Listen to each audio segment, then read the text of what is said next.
Eto po, may tanong ako sa inyo. Ano ang unofficial pambansang laro sa Pilipinas? Ano?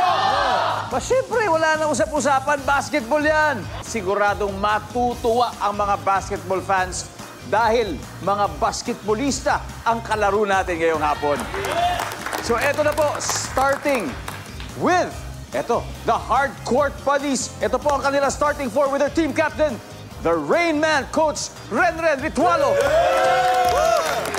Coach, Renren, magandang hapon. Welcome to Family Feud sa inyong lahat. Masayang-masaya kami na nandito kayo, nag-guest kayo sa amin ngayon. Maraming salamat sa pag-imbita sa amin dito. Magandang hapon din sa inyong lahat. Ayos!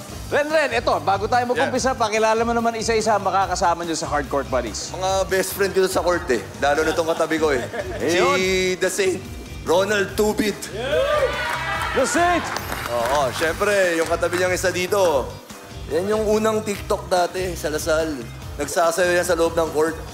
The Whirlwind, Ryan Aranya. Yeah! What's up, Ryan? Magandang hapon. Siyempre, yung pinagkakaguluhan sa San Juan.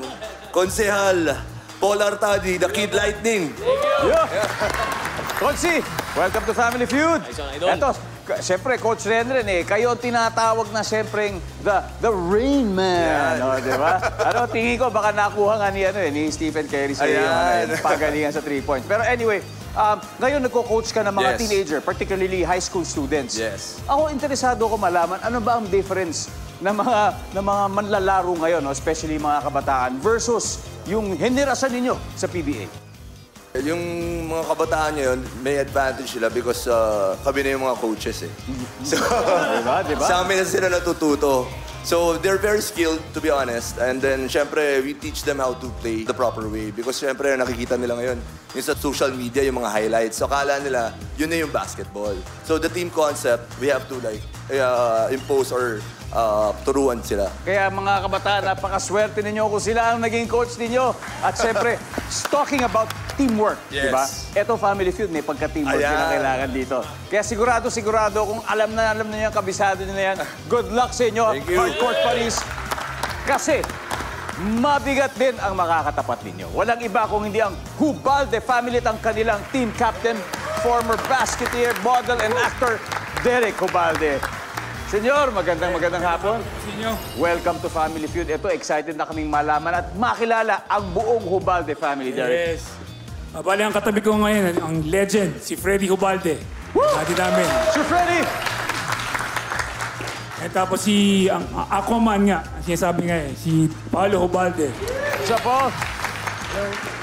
Tapos lastly, yung younger brother namin, si Suman. De, joke lang.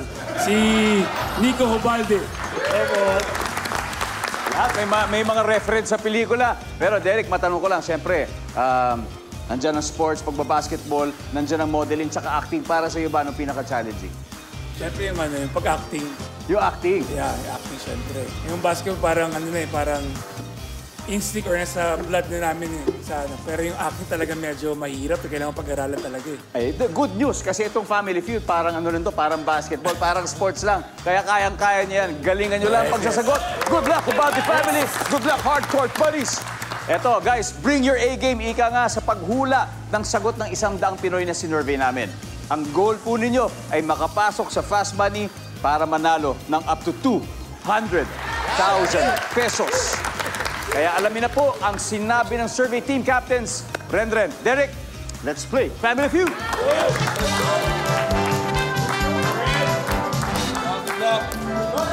Good luck! Good luck, two teams! Nag-survey kami ng 100 tao at top 6 answers ang hinahanap natin. Magbigay ng trabaho kung saan pwede kang sumigaw. Renren. Tagatawag ng jeep, ng pasahero. Parker! Parker! Parker! Yan ang nga ba sinasabi ko. Survey. Boom! Top answer, Renren. Coach, pass or play? Siyempre, laro lagi. Laro tayo. Derek, balik muna tayo sa inyong pamilya. Let's go, Rain Man. No coaching, guys, muna. Ronald, The Saint, magbigay ng trabaho kung saan pwede kang sumigaw. Singer? Singer. Pwede, pag bumibirit na. Okay, ang sabi ni Ronald, singer. Wala.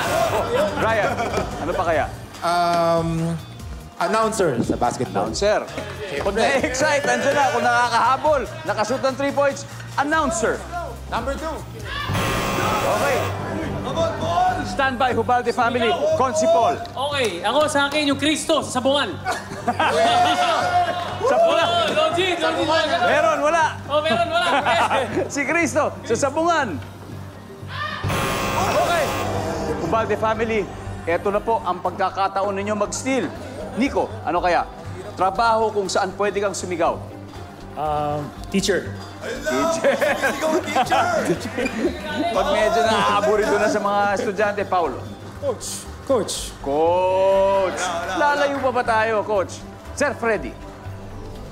Trabaho kung saan pwede kang sumigaw. Bouncer.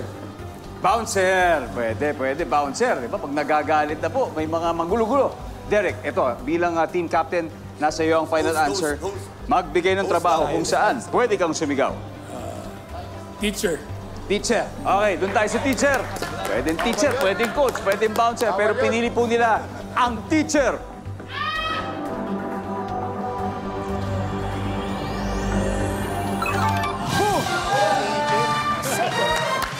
You get this round about the family. Tignan natin, may 4 pong hindi nakita. Number 6. Coach. Number 5. Konduktor, mantataho, tama, no? Number 3. Referee. Pwede rin referee. Number 2. Tindera. Mantataho, malamang, baka pasok yung mantataho doon. Eto, pwede rin po kayong sumigaw dito sa Family Feud, lalo na kung nakakascore ang inyong team, kagaya ng Hubalde family, may 32 points na po sila.